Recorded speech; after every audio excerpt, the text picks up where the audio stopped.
Antonio Guterres. You have the floor. Excellencies, ladies and gentlemen. Last month, I had the extraordinary honor of visiting Nagasaki to commemorate the 73rd anniversary of the atomic bombing. The reality of the death and destruction caused by only one nuclear weapon, small by today's standards, reinforced my personal commitment to achieving a world free of nuclear weapons.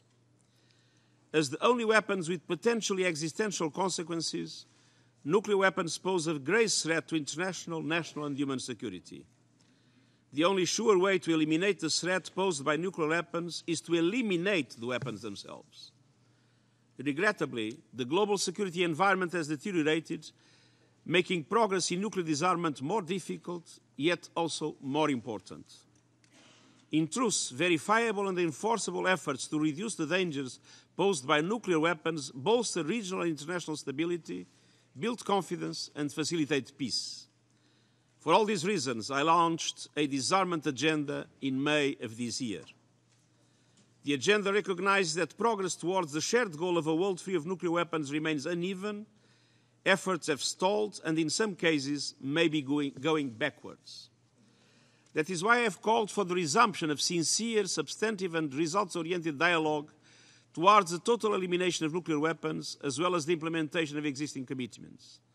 States possessing nuclear weapons have a responsibility to lead. The United States and the Russian Federation, by far the largest possessors of nuclear weapons, have made enormous progress in the reduction of their nuclear arsenals.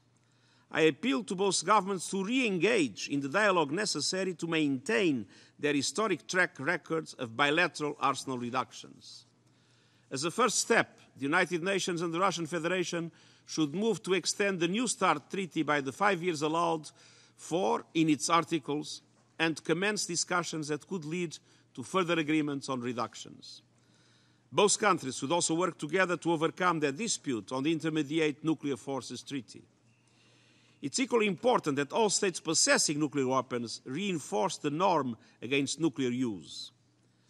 I renew my appeal to them to publicly recommit to the fact that a nuclear war cannot be won and therefore must never be fought, to refrain from development new and destabilizing nuclear weapons, including non-strategic nuclear weapons, and rethink costly modernization programs, and to work immediately to fully implement all commitments undertaken on nuclear disarmament, especially under the Treaty of the Non-Proliferation of Nuclear Weapons. At the same time, all states have responsibilities in the pursuit of nuclear disarmament. Chief amongst those is the fulfillment in both letter and spirit of their non-proliferation obligations.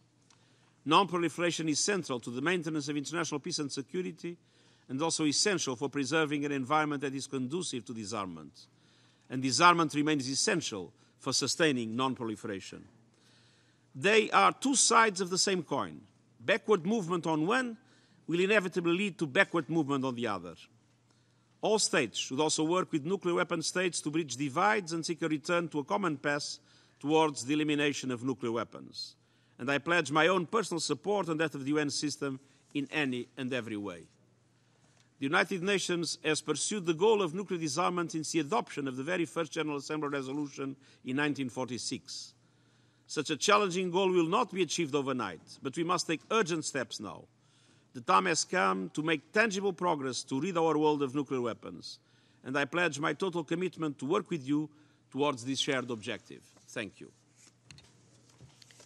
Thank you, Mr. Secretary General, for your statement.